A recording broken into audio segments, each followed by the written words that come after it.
Hey guys, how's it going? It's me, Tracilyn again, and I'm here at Memorial Lake where I'm sharing my life story. I'm doing what I call the Superball moments, where I'm bouncing around from the different homes that I lived in, different ages of my life. It's all over the place. Did you ever take a Superball and just bounce it inside a house? I don't recommend this, or even outside. You smack it on the cement and it just flies wherever it wants to. If it's in an enclosed area, it's bouncing all over the place. Well, that's kind of how it is for me right now.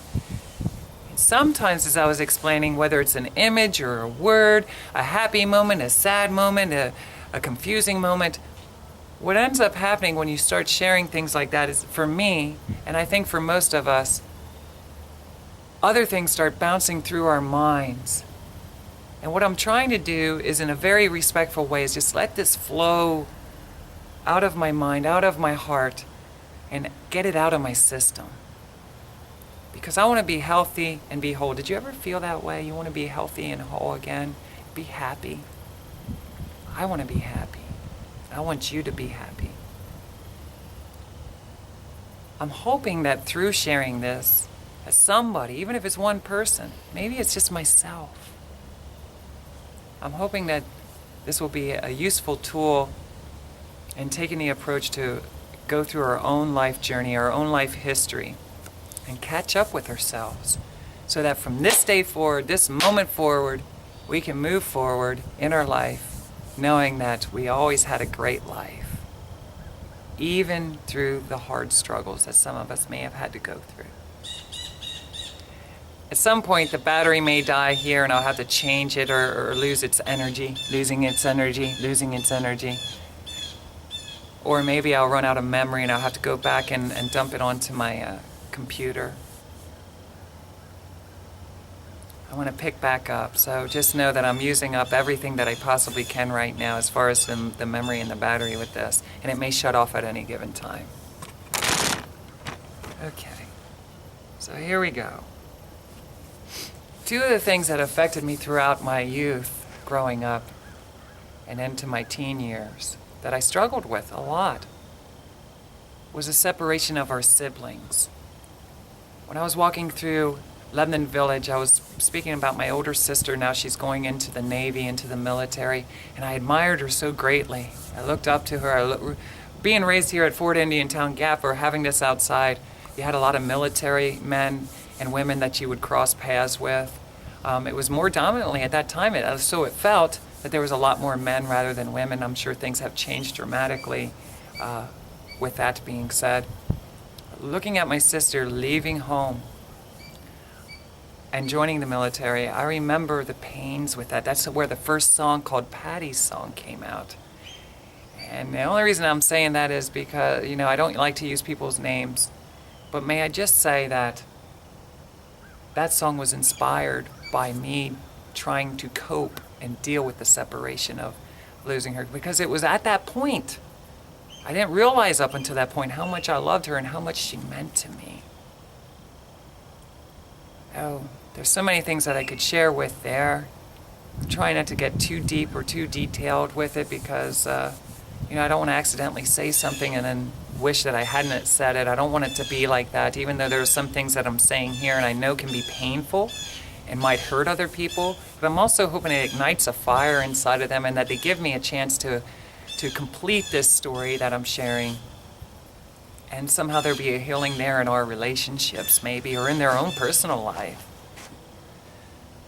I remember when she went away and she went to a boot camp, for some reason I remember going down to Florida to visit her.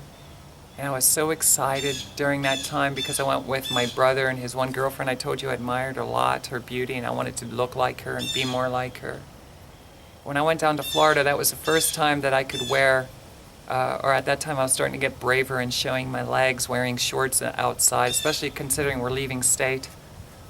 I was probably around 13, maybe 15, somewhere in that area, teenager. And I remember we went and we got little souvenirs for ourselves, as well as we wanted to get gifts for my sister who was in the military. And I remember I always loved the weather down there. I loved the sun shining, and it was amazing because it's cold in Pennsylvania, but it's hot down there. And Can I just stop and say here, I'm not going to talk a whole lot about that right now, but just know that this was a great pain of separation, and I'm trying to find understanding in this. But yet I have admiration. She was someone I admired greatly, and still to this day, because much like my uncle, she had that same effect on me, because she strived to have a much different lifestyle for her and her family, and I just looked up to her. You know, she was courageous, going off into a whole new world.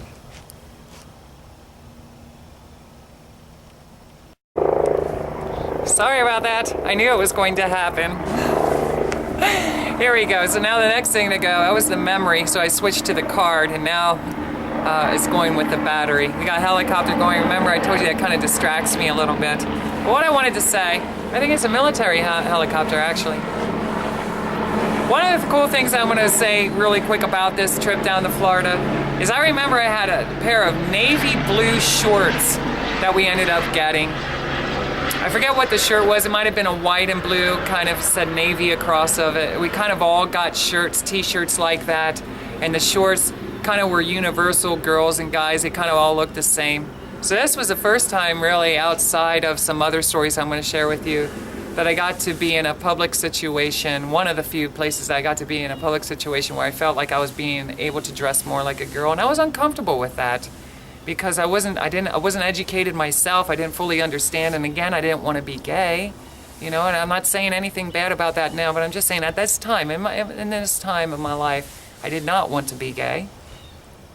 And you know, I remember my brother's girlfriend wearing these shorts and taking a picture with them, and often for many years, I looked at that picture, knowing that this was a big step for me. And all I can say is it was a universal pair of shorts. She had her pair on, I had my pair on. We all kind of had our Navy uniforms on, but it was a shorts and a t-shirt thing. And I often reflected back on that picture, looking at her and looking at myself, and that's where comparison started. Because I wanted, what could I do to look more like this beautiful girl that my brother was dating? It's kind of weird, right, that I brought that up, but you're seeing life. I'll go through my transgendered walk. Throughout my childhood. I'll try to rush through it to get up to some of the turning points in my life as I got older. Also, my other sister, there were things going on within our family I do not fully understand. Again, I don't want to talk about other people's lives. That's up to them to share if they want to share. But I know I was hurt deeply with the sister that we shared the same father and mother.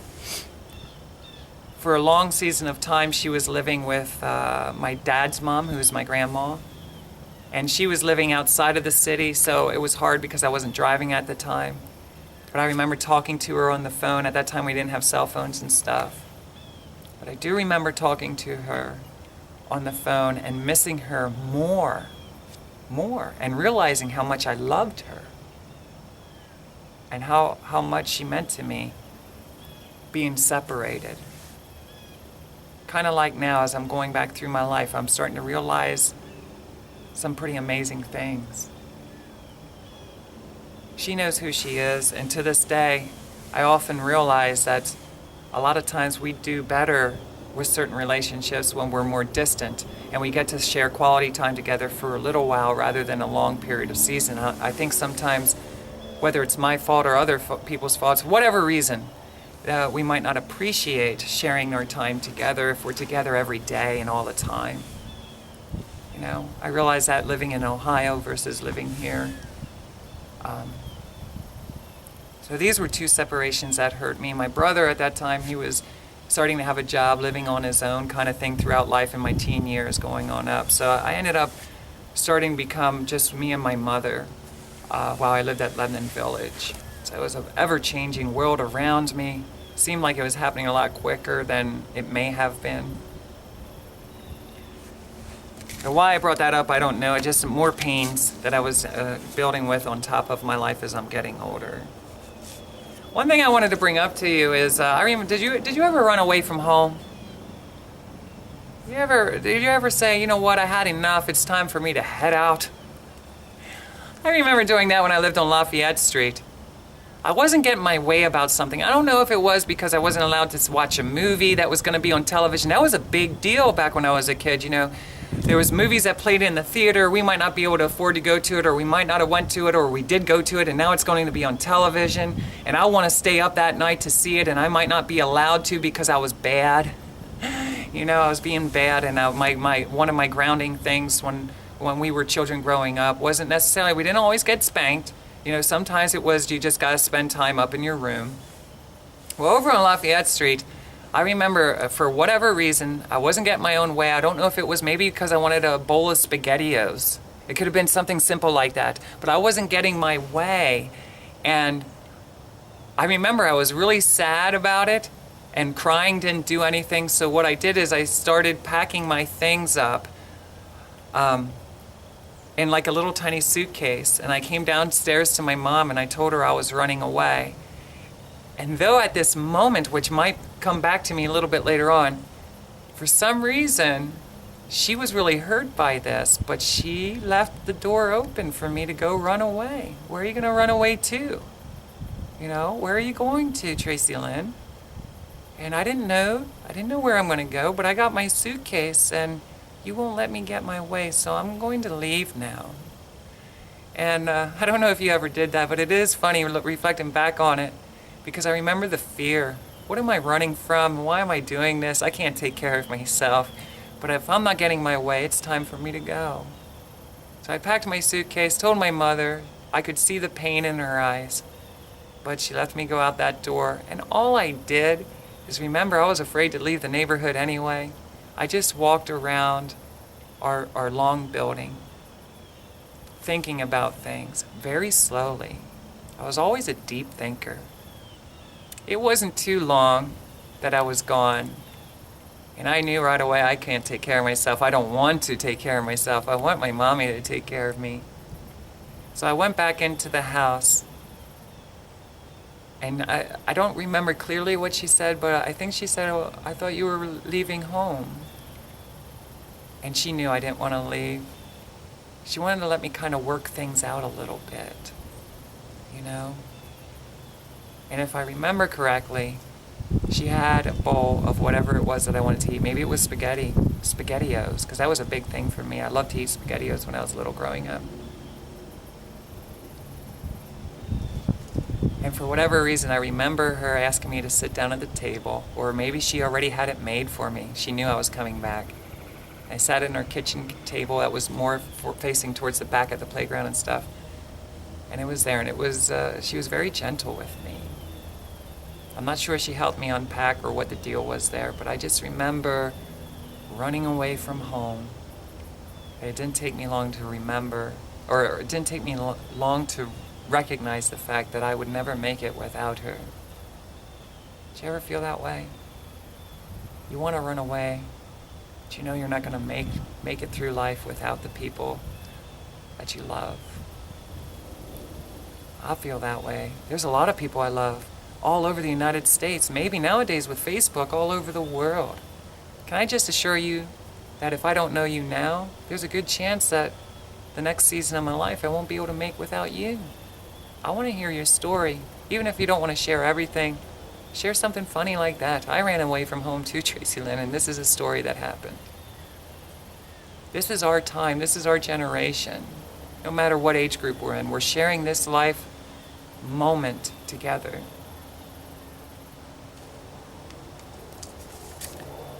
Something that I remember about Lafayette Street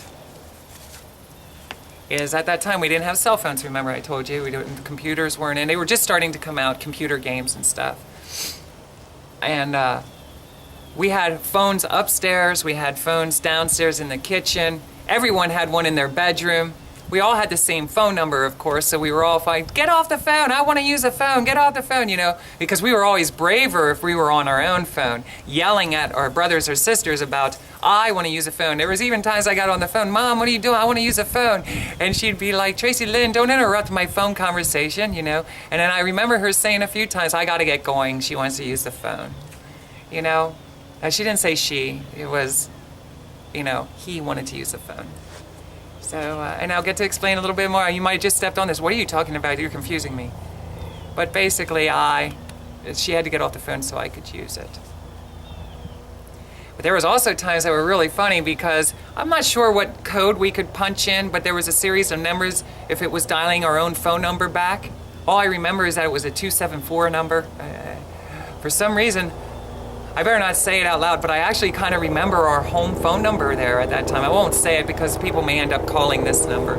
I remember my dad's phone number, my grandmother's phone number, and I remember this house phone number for some reason just stuck in my head. And I almost said it, so I don't want to repeat that because people might be, who has this phone number? Did you ever want to do that? You moved out of your house, years later you want to call. I want to call that phone number and see who answers it and tell them back in the 70s, this was my phone number. That's funny, isn't it funny? I wonder who has that phone number nowadays. Or if they get calls from me, you know, get calls asking for Tracilyn. But what we used to do sometimes is we would scare people. You know, did you ever do this? Well, let me explain. So we're up in the bedroom. Me and my brother shared a bedroom at that time. And what we would do is we would either punch our phone number in or whatever, but you hang it up really quick, and then it rings all the phones in the house. And then somebody would pick it up. I remember one time the one sister answered the phone down in the kitchen, and there was a movie out at that time that had to do with phone calls. And something in this phone call was basically that they knew that the scary person knew that you're home alone. And I remember exactly, we picked up the phone and we said, are you home alone, kind of thing. And we just started trying to scare them, letting them know that we were outside looking in the window. But how did they do that? At that time it was all wired phones, there wasn't no cell phone, so how did that happen, I don't know. But I remember her screaming. Did you ever scare somebody so much and they screamed so loud that you heard it through the floors? On the second floor, you heard it all the way down from the kitchen all the way up to your bedroom. Well, we used to do that a lot of times to ourselves. And there was a lot of times when we would do that, we'd start getting used to it. You know, oh, that's just you, whoever it was. You're just trying to scare me. But sometimes it was very convincing. We used to love doing that a lot. It was a way to pass time, just scaring each other through the phone, you know, at nighttime, usually at nighttime. Kind of foolish for me to bring that up, maybe. I'm just trying to share with you some of the ways that we used to enjoy each other's company, you know.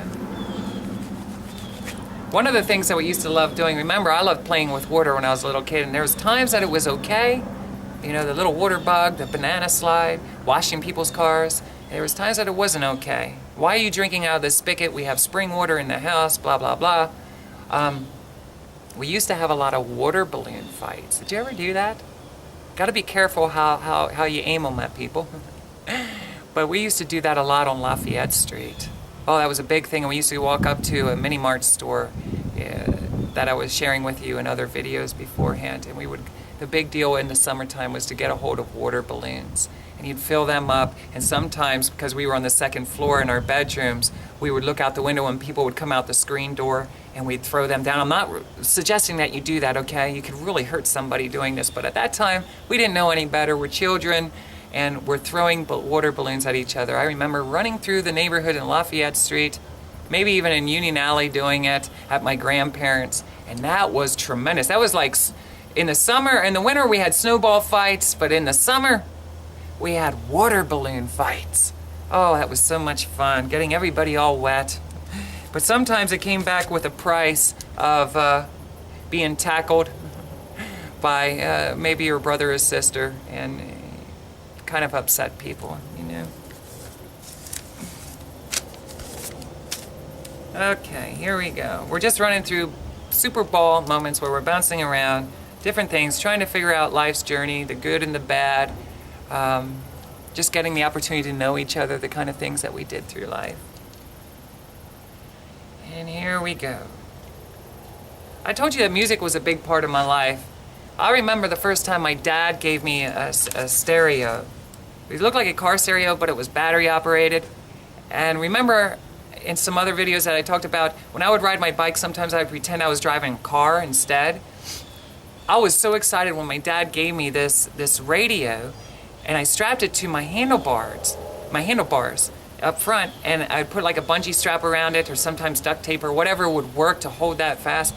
And I remember how proud I was to ride my bike through the neighborhood, and I was the one who had a car stereo.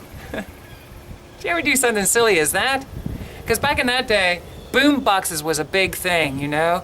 Cassette deck, especially when we started switching over from 8-tracks to cassettes. And let me tell you something, to have a cassette player was one thing, but when you had a dual cassette player, meaning 2 cassettes playing, one was to play and the other one was to record, so you can make copies of your cassettes for all the kids in the neighborhood. They might have a music cassette that you don't have, and maybe instead of going out and buying one, you were like, can I make a copy of it? Sure, you can make a copy of it. Sorry, musician friends. Let me tell you something, I understand the torturous acknowledgement of that, but we did have to copy each other's cassettes sometimes. That's how we shared our music.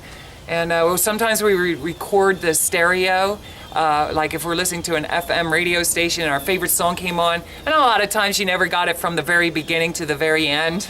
It'd always be interrupted by either the DJ or commercials, or maybe you just didn't hit it quick enough, or you only realized, oh, the song's on now, quick, record it, you know, kind of thing. That was always fun, and it was always fun to sit back and listen to them late at night when you're supposed to be in bed.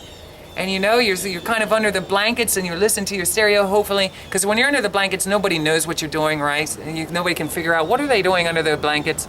But it always seemed like nobody could ever see you when you were under your blankets, so you would listen to your music at night when you were supposed to be asleep.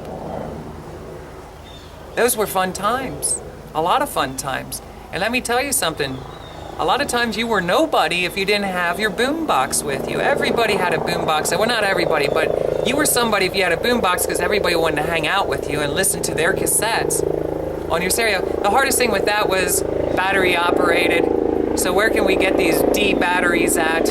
You know, whose house can we go plug this stereo into and listen to our radio?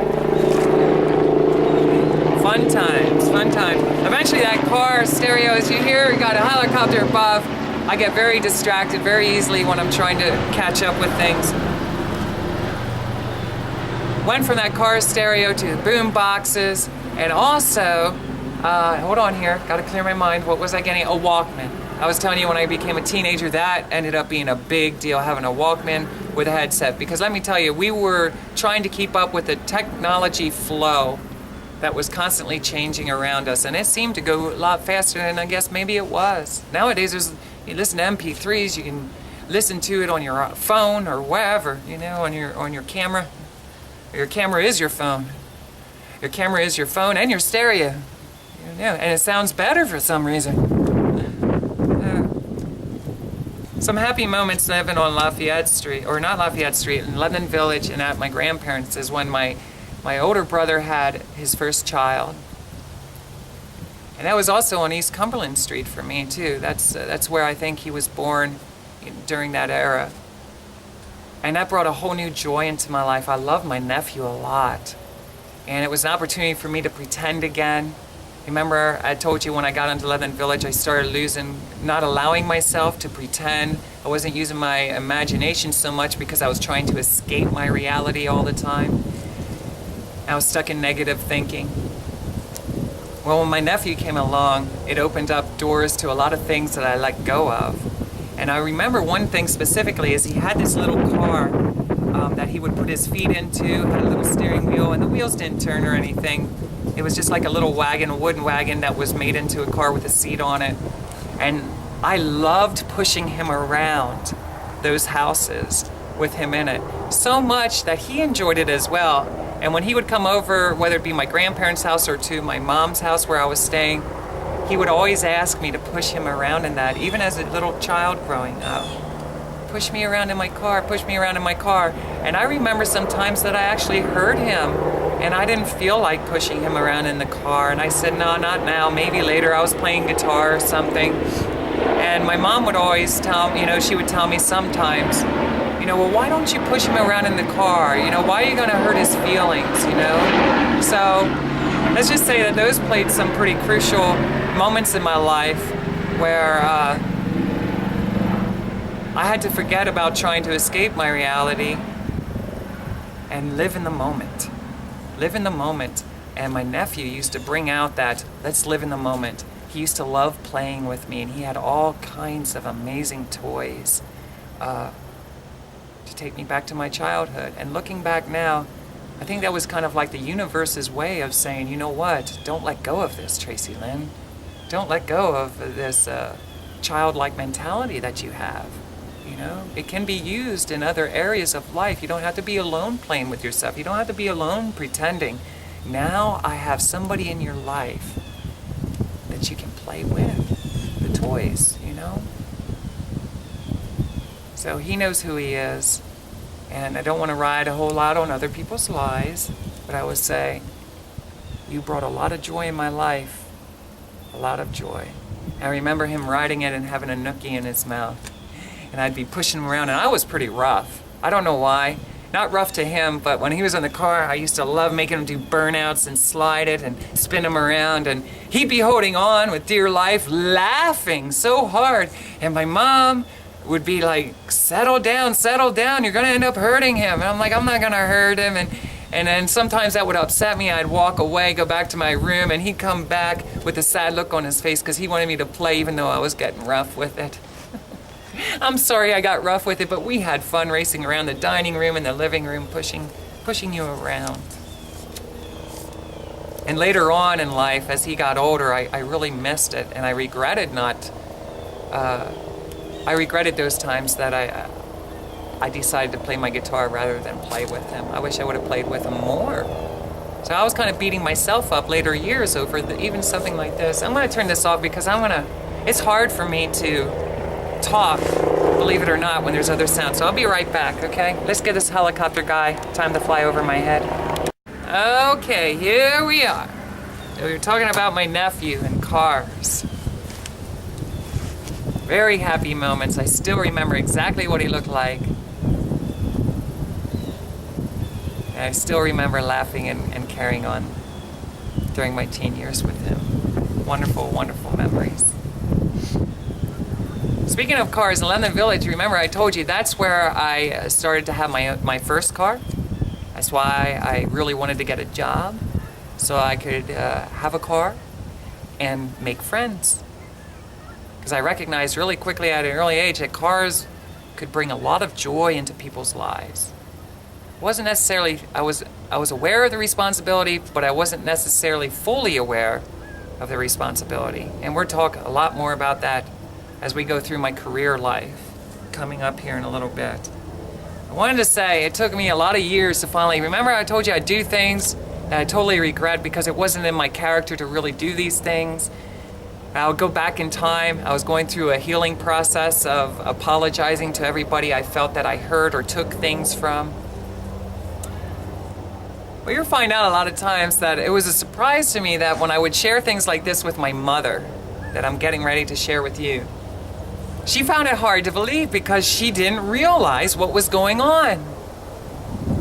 You ever do stuff like that? Do things that your parents were just like totally, nah, there's no way my child would have ever done something like that. Oh, and here comes a helicopter. I gotta shut this off again. I'm so sorry. Hey guys, how's it going? This here's Tracilyn. I'm also known as VCat. As I was sharing my Superball moments throughout my lifestyle, I was sitting at Memorial Lake, and there was helicopters flying over us. There's like there used to be a military base. I guess it still is. I don't know exactly what they do back there anymore.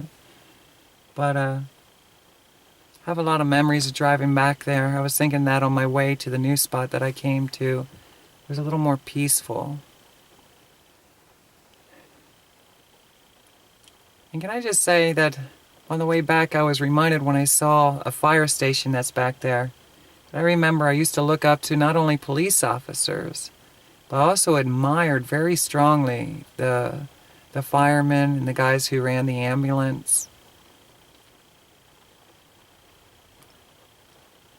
And we used to drive our cars as we got older, and we were hanging out with our teenage friends. And even with my mom a few times when we were kids. We used to drive by that fire station, kind of beeping the horn, flirting with them as we were driving by. And I remember I was attracted to these guys because of their position, because of what they'd done. And I always, like I said, I admired them. And while the girls were flirting with them, I wanted to flirt with them too. So I felt like I was kind of in the pack, but I did not feel comfortable enough at that time to let it be known how attracted I was at the time to those people. I got two very sensitive, or one sensitive subject to talk about while I'm here. There's so many things that happened in this area. Right now it's raining. I'm in my car. I'm in the mountain that I used to spend a lot of time throughout my childhood with my family, my dad. When I started seeking out my own life purpose, reevaluating life in my 20s and my 30s with my music career, with the stresses and pressures of everyday life, I would come here to kind of escape that, and I would walk the trails here with my dog, and just keep reevaluating, going over my life. Where was my happiness? Where was my happiness? During the later years in my life, this is where I started using my imagination. In this video, hopefully if it's all combined together, you will realize that at some point in my life, I felt that it was time to stop pretending outside. It was starting time to grow up and stop so much using my imagination. I don't know why I wanted to shut that down, but I was more into my teen years starting to look for ways to escape my reality. Well, when I would come up here, it was in my later years, 20s and 30s, I started walking around these mountains pretending again. And I want to talk a little bit more about that on another video. But I'm just trying to give you a sense of where I am and what this place kind of meant to me. You know, spending it with my family. We would all kind of, when we were deer spotting, we would come up to this place everybody would take turns, or we'd all get out together as a family to go to the bathroom at different areas. Some people would be in front of the car, some people would be behind the car. Girls kind of went together, the guys kind of went together kind of thing. And we'd be, sometimes we would tinkle on each other by accident or sometimes on purpose. It was really crazy how we lived our lives, but it was always fun moments. And up here on top of the mountain where I'm hoping to walk to eventually and show you, I used to stand when I started getting back into the Christian faith really heavily and reading the Bible a lot. I would spend a lot of time up in this specific mountain on top of big stones, and I would be preaching, pretending I was preaching to millions of people out there, and animals would actually seem to be sneaking out, feeling comfortable with me, but they were being drawn to me. And I used to think sometimes they're looking at me like, what is this crazy person doing up in our neck of the woods, pretending to be a preaching person, you know? It was fun. It was a spiritual encounter, a lot of spiritual moments that happened to me here. And that was a really bizarre one that I'm hoping to share with you soon, as I'm steadily going over my life with you.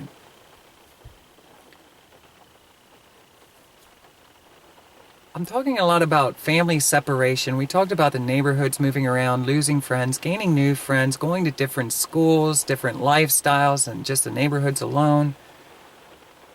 But have you ever as well thought about this, not just in our families, but in maybe groups, like musician groups, bands?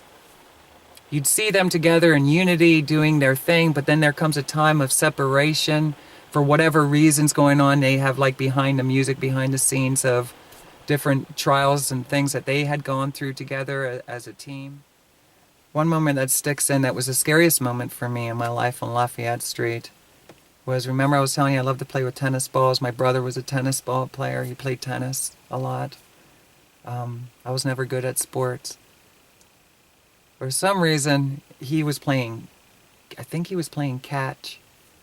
And we were in our little house in the washing room, and I took the tennis ball and we were throwing it. And I think he wanted me to throw it a little bit harder, a little bit faster. And for some reason, I don't know why I did this, please don't do this to anybody. But for some reason, I hit him in the groin area. And let me just tell you this, you know, with a ball, I threw the ball, and I think I might have done it on purpose. I'm not sure. It might have been a complete accident. And I'm sorry to my brother. I really, to this day, and he might not like me talking about it, but I remember, after that, you never, ever, ever throw a ball at anybody's groin area. I mean, that's very painful.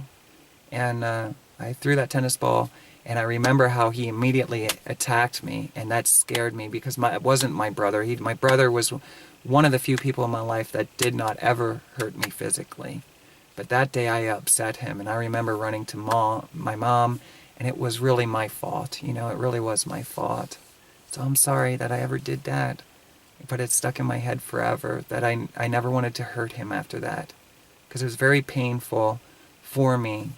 Not just because he retaliated and came back towards me like I guess most people would, but because I upset him that much or I hurt him that much that he would even think of hurting me.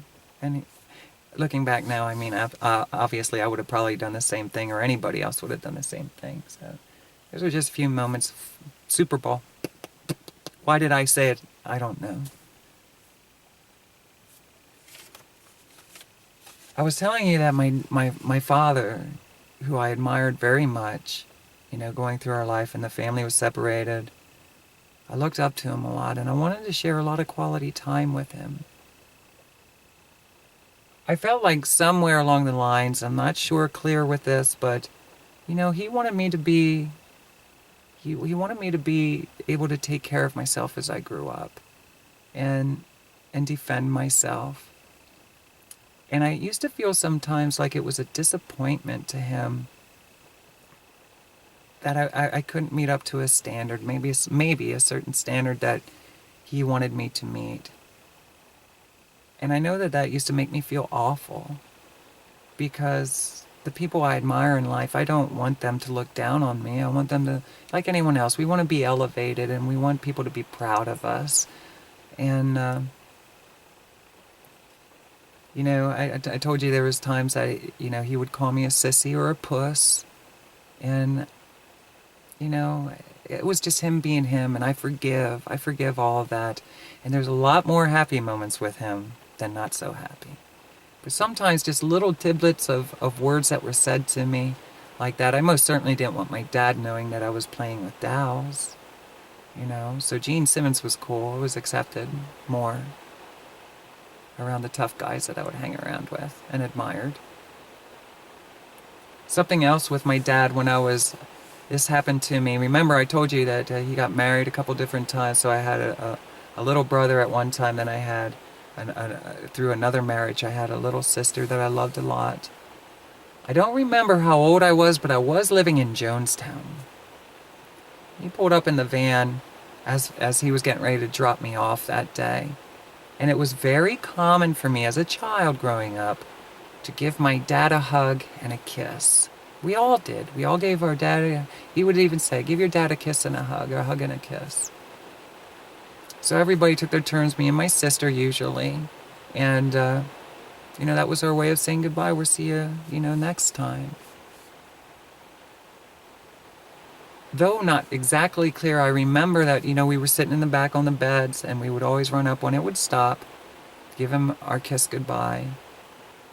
And I remember that one moment when he had a small talk with me, that I was starting to come out of my childhood being a boy, and he wanted me to start being more like a man, his idea of what a man was like.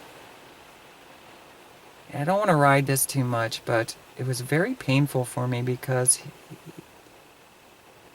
from what I remember, I don't know if it was okay to still give him a hug or not, but he didn't want me to give him a kiss from that day forward. Because men don't kiss men. Okay? At least that was in his head. That was his idea. And I remember how hurt I was, because from that day forward, I wanted to give him a kiss. That was... In our family, we kissed, everybody kissed, And it was very innocent. So I don't know if it just came down to a handshake like a man, or if I was allowed to give him a hug. But I think at that time, when he said that to me, that affected me for years after that, because I wanted to give him a kiss. So I do forgive, and I was just a child. I can't help how I felt, at those times, and I'm where I am now. Life-changing moments. things are changing. I don't want to change. I want to keep things the same kind of sensation going on. Later years, when his mom, I think it was mom or my grandfather had passed away. I forget which one it was. We were at a funeral, and I remember at some point during that time when he was sitting down, I kind of was behind him, standing behind him. This is probably in my teens, maybe 20s. I'm not sure. I'm not 100% sure with this. But I remember wrapping my arms around him, and I did give him a kiss on the cheek. And I told him, I said, I know how you feel about this, but I've been wanting to do this for a long time. I love you. And you'll find out that there's some things that we've been through together as a parent and a child that I struggled with, and maybe sometimes I still struggle with these things, if I'm completely honest. Can I be honest? I still kind of struggle with them because I still want, like most children, I kind of want my parents' approval, but I'm realizing that I don't need it, and I shouldn't be dependent on it. I should be able to be dependent on myself and my own expectations for my own life up here,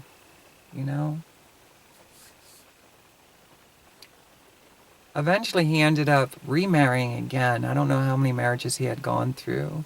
And that was hard on me because I wanted to see him happy. And it was hard because whenever he would divorce, I would lose not only my stepmother at that time, but I would lose my brother or my sister.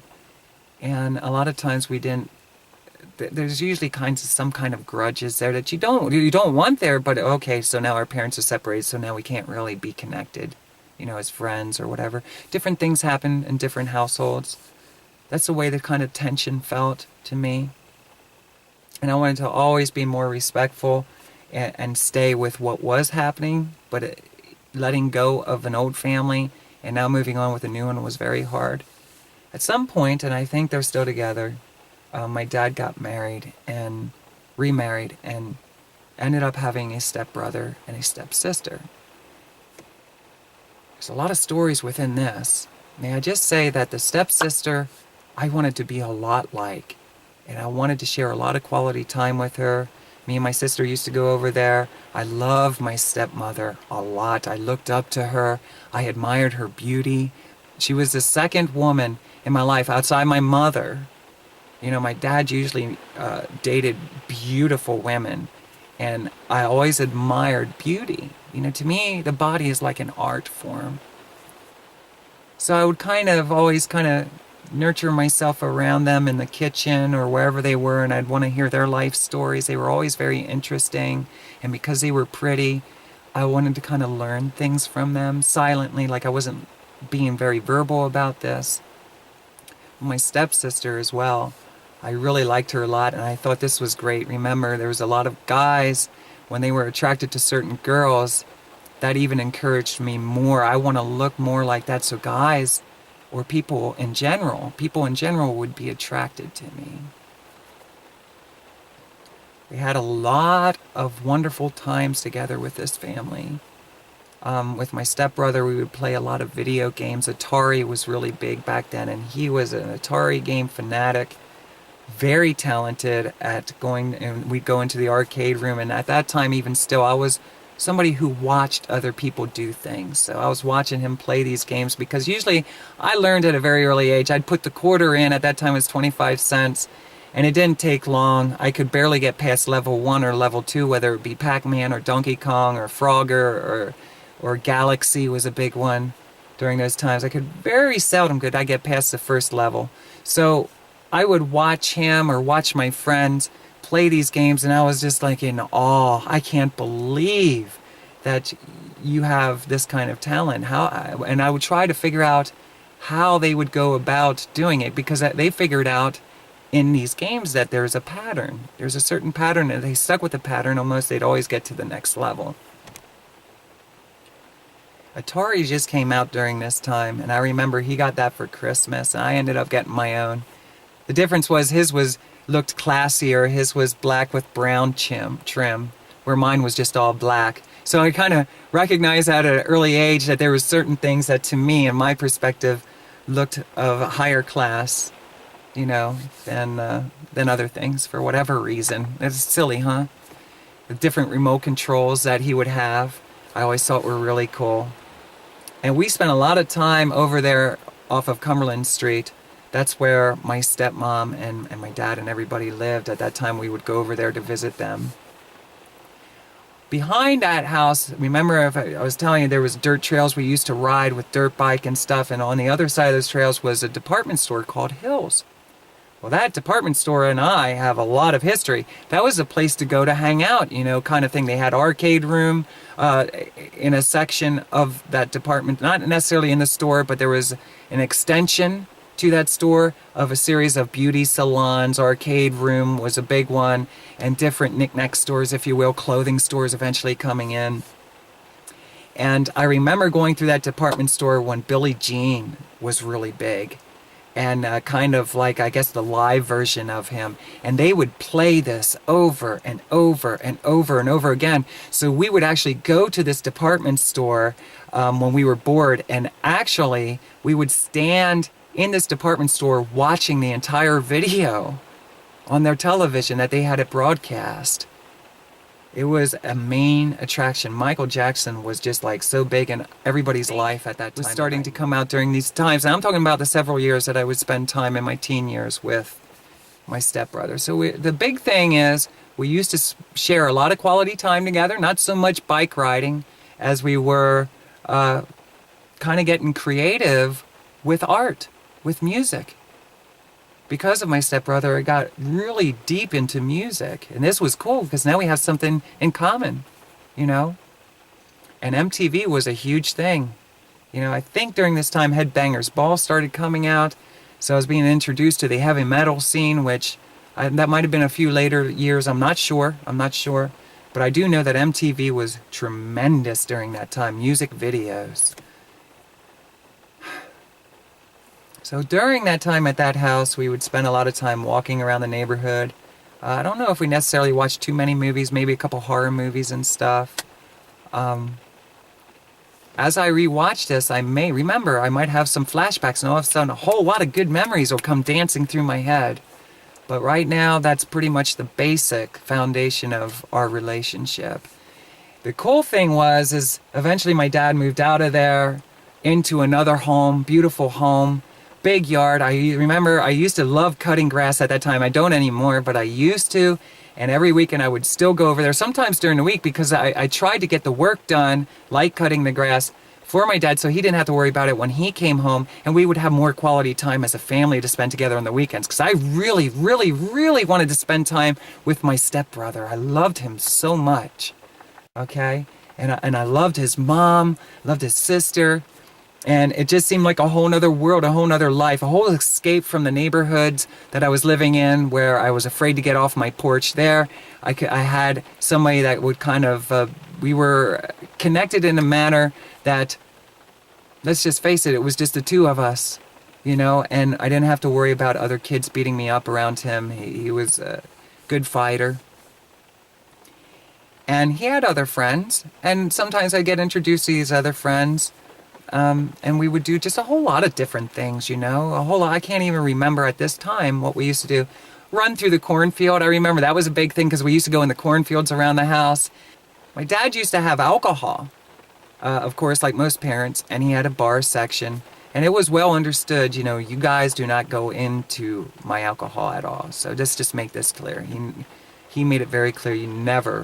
At my parents' house, my mom didn't mind. I drank a lot of beer as a kid growing up, even at this time as a teenager.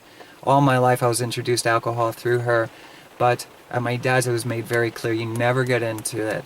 And it stems back to even where he lived at other places, way back at the trailer, where even as a little child, because I was introduced to alcohol at a young age, we would still get into it, whether it was with my stepsister and my sister, and we drink just a little bit, and it always gave us that funny feeling, you know, we were kind of drunk, and always wanting to hide it from my dad. So I'm sorry, Dad, if you see this.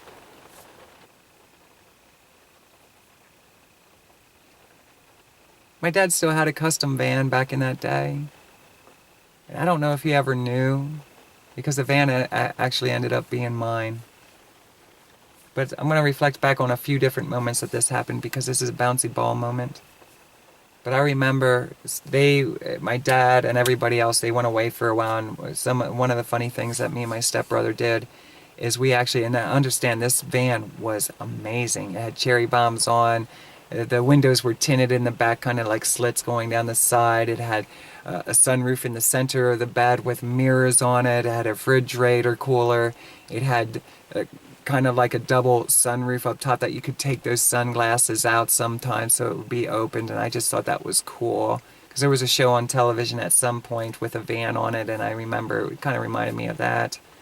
It had a 318 motor for all you motorheads out there. It had a 318 in it.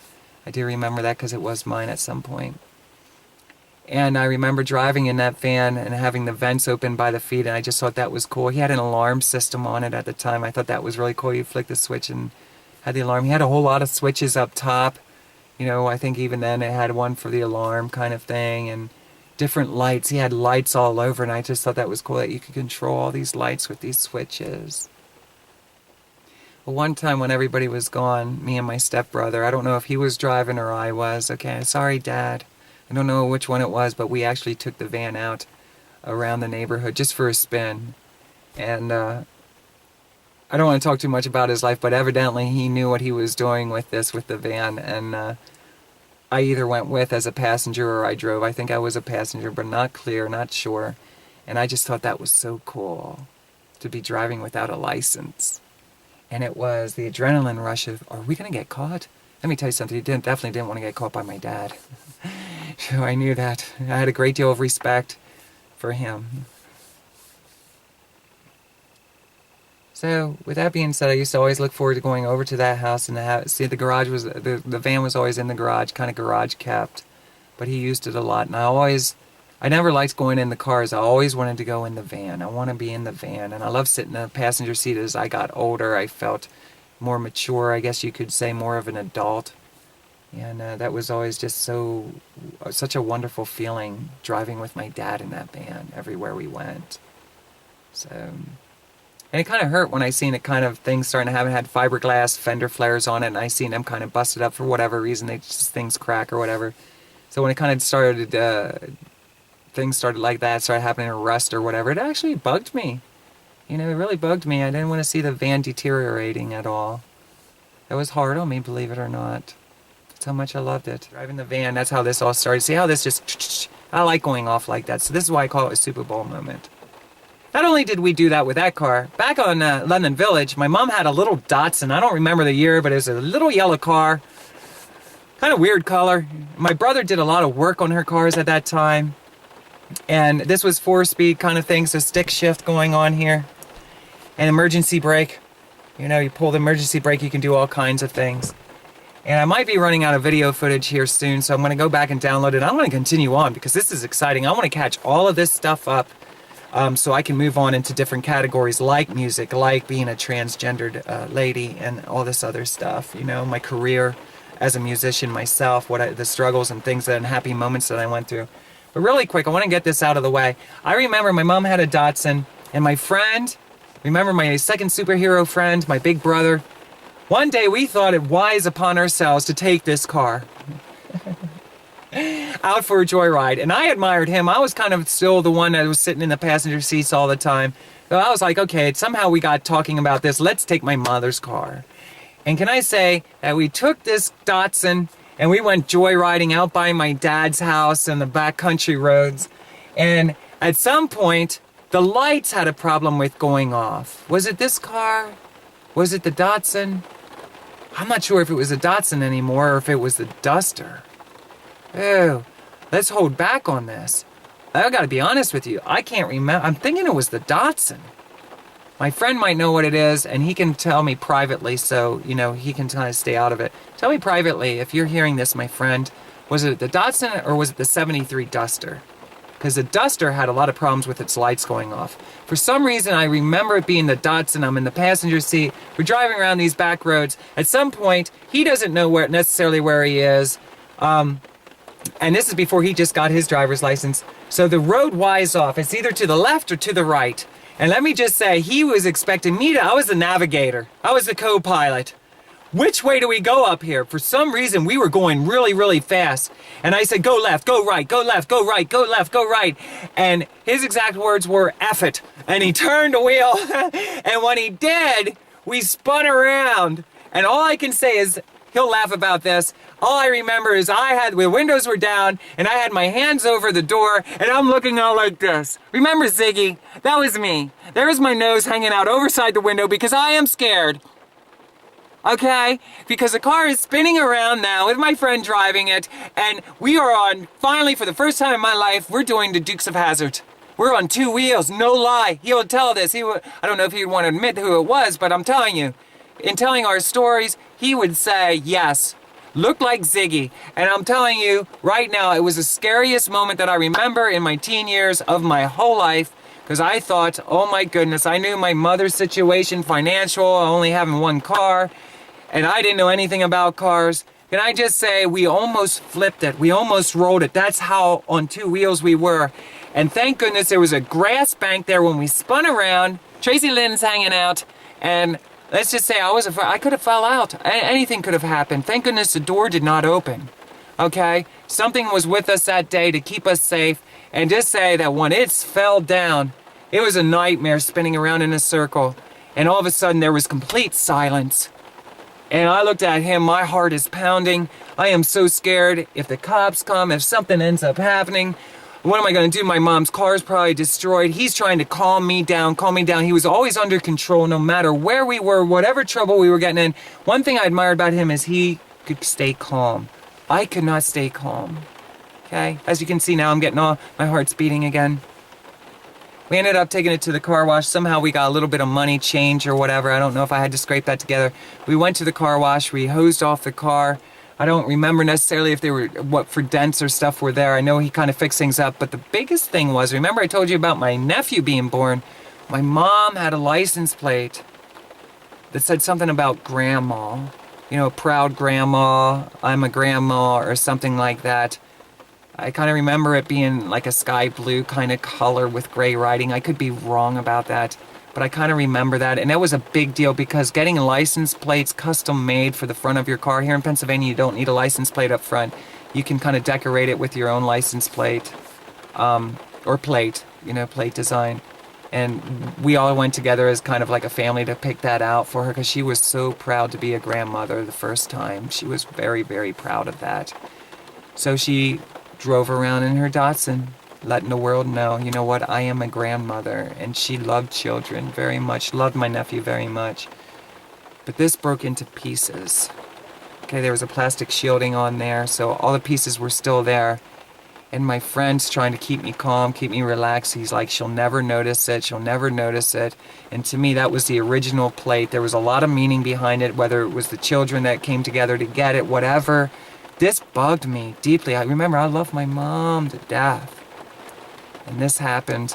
So he's piecing it back together, put it on. Every day I had to look at that license plate. No, I could see the cracks, but my mom, she didn't notice it. Mom, I'm sorry. And then later on, you'll find out that I approached her. I think I waited a while. I was one of that when I did something wrong. Because I loved them so much and I didn't want to hurt people, I didn't want them disappointed in me, I would later go back to make an apology and amends of things. And I knew how much the car and everything meant to my mother and that plate. And I told her, and you know what, thank goodness that I did wait, because it might not have came out the same, but we were drinking one night. We drank a lot. You'll find out as in my teen years, I drank a lot with my mother. We had a lot of conversation at the table. One thing about my mother, she was like my best friend. Talk to her about anything, even something like that. You know, there was forgiveness, and I'm so grateful for that. Because I really, this in my head, this affected me along with everything else. How could I betray my mother like that? And I was confused with how I should feel with my friend. You know, was he a mean guy now because he wrecked my mom's car? It wasn't necessarily his fault. We were going fast, you know. I'm not blaming him. You know, I'm left, right, and we spun around, and that was a story that me and him shared and laughed about for years, many years, into our 20s, you know, and maybe even close to my 30s. We talked about that, and even to this day, it's something to reflect back on our teen years and do that. what I'm saying back with the cars is because the van triggered this off me and my stepbrother. We took the van, we drove around kind of thing.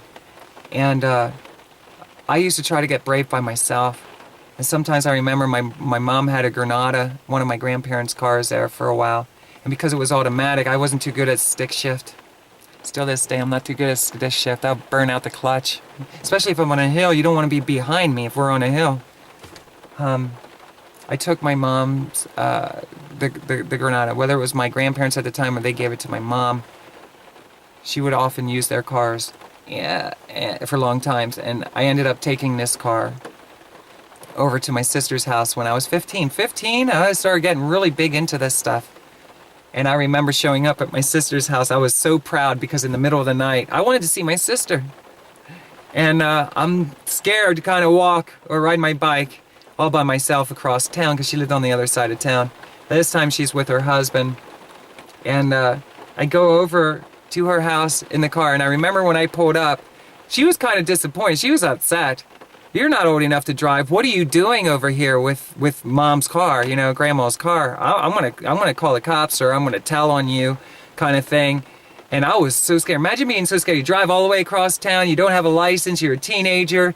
This is the coolest thing you ever did. I'll never forget how it was driving over there. I think only one light bulb worked in the front, you know, unless you had the high beams on. And I was just like, wow, I'm doing this all by myself, you know? Can you imagine being Tracilyn? It's even funny to see me drive around town now if you saw me in a car. It's just, I'm a funny person to kind of be driving with. Let's just put it that way. A lot of people would rather drive than drive with me. So, unless they're young, you know, kids love to drive with me kind of thing. Teenagers love to drive with me. But a lot of adults, they don't like to drive with me at all. I'm sorry. I drive very much like a little kid. And, so anyway, there I am in front of my sister's house the whole way across town, and she's gonna call the cops, and she's gonna tell my mom. She's gonna call. She's gonna start making calls. So I took off, and I'm scared. I'm gonna be chased by the cops. You know what's gonna happen to me? I had to get that car home quick. Now I don't know if she ever did call the cops. I don't know if she ever did. Because that was always a big thing in our family. I'm calling the cops. I'm calling. Let me tell you something.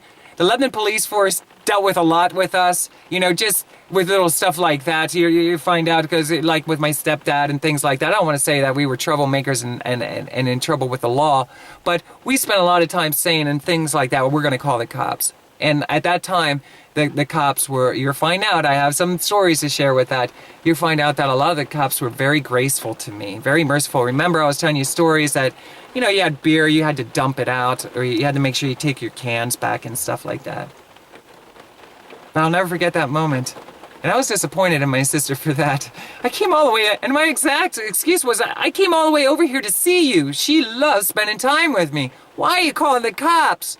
You know? Are you jealous because I'm driving a car? Why are you doing this to me? You know who you are. You know who you are. And I forgive her. You know, I do forgive her. And it was something to laugh about for a very long time. So, there's a little insight with me. Another thing that I did, really quick, we're talking about taking people's cars and stuff like that. You know, never stealing them, just borrowing for a while. You know, and making amends of things when we broke things that we shouldn't have been doing. But my brother at that time was really cool too, and he had a motorcycle. So it was a Yamaha 400 Special. And see, I still remember that. It was black. And he used to come over and visit sometimes. There was a period of a season of time that he actually lived there, and he had a motorcycle and a car. So I used to love riding the motorcycle with my brother. We used to go to Blue Marsh a lot, go swimming, lay out. I was big tanning all my life. Tanning was a big thing for me. I love sunbathing. And that started in my childhood with my mother. I knew instantly I was attracted to doing that. Very peaceful, very relaxing. I'm not one to go in and go swimming too much. Maybe just wade around, walk around a little bit. But I definitely wanted to lay out. And usually I wanted to lay out in a bikini and stuff, but of course at that time I still wasn't. But I would admire the other girls and wish I could be more like them. My brother would take me to Blue Marsh, and that's a whole other story there. But let me just say that on the back of his motorcycle, I felt so right. Even though it was my brother, it took me back to my childhood with my uncle. It took me back to my mom's boyfriend on the mini bike and his motorcycle. And now I'm with my brother. And I had my long hair. And can I just say, that even to this day, although I really don't want to ride on motorcycles anymore, I'm kind of scared just for a lot of different reasons. Not scared, just I'm aware of the dangers, possibilities. But can I just say that I knew in my life, ever since childhood, that I'd rather be on the back or sitting up front between the legs and holding onto the gas tank kind of thing. But I like to be on the back of the motorcycle with a guy. And I used to fantasize a lot of times that my boyfriend, my husband, would have a motorcycle and I could hold on to him and ride in the back. And whenever I would go through town and I would see girls on the back, I used to think I want so bad to be a biker bee. Can I just say it like that? You know what I'm talking about. A biker bee. I always wanted to wear kind of like chaps with my thongs on. Just kind of tease everybody else behind us. You know, I always knew that. I knew these things ever since I was young. Every time I see a motorcycle, I want to be the girl in the back. I knew that. But anyway, I took his motorcycle out a couple times, and he knew. He actually showed me this is how you do it. He actually trained me a little bit to ride it. And the one thing about my brother, he trusted me. My brother believed in me more than I believed in myself. And I'm so grateful for that. He was the one person that, in my life, he didn't try to fight with me and stuff like that. It was more, he believed in me. He wanted to see me excel and achieve the things that I wanted to do. Even if I wanted to ride a motorcycle, he wanted to teach me to ride a motorcycle good. He wanted to teach me to drive a race car safely, you know? Car history, geez. There's a lot to talk about with that. So what I'm going to do right now is I wanted to kind of catch up with a lot of this stuff. I bounced all over the place. I don't know if any of these videos will ever get posted. I hope so. I hope so. For the only reason is I want to be very open with my life and the struggles that I went through. And know that in everything, all is forgiven. We all make our mistakes. We all do things in life that we regret. We all do things in life that we might not be so proud of. But let's just face it, as we get older, we start realizing that some of the things that we thought were really bad were really good. You know, and even some of the things that might not have been really good, it's how we perceive them. I'm realizing it's how we perceive. This is the family and my friends that I grew up with. And can I just say that I am so grateful to have been raised and grown up with the people that were in my life. And same with now, the people I'm sharing my life story with. I always wanted to write a book. I like doing it better this way. The only thing is that I really wish I could have took my time with it. Maybe done things a little bit differently, maybe reevaluated things. You know, because of my brother, because of my step families, because of my neighbors, it all molded me to who I was. All these things that I was attracted to, all these things that I wanted to become, I knew. You know, I wanted to tap into my own talent and my own confidence to be an individual and rise above a lot of the things that I was in. You know? And now I got to say to you,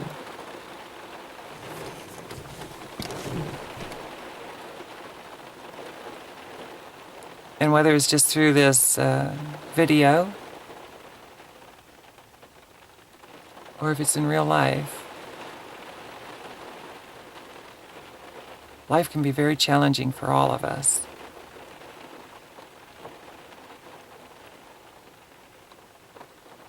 And if we stay focused on all the negative things that we perceived as being negative,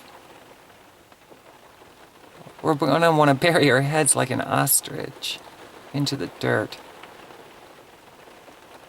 The world is beginning to change dramatically. People are waking up, they're realizing we're not what we've been told we are. We're not what people say we are. We're what we believe we are. And our ideas of what is good and bad is our ideas and the things that people stress to us were good and bad.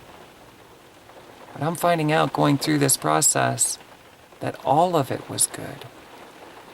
Everything.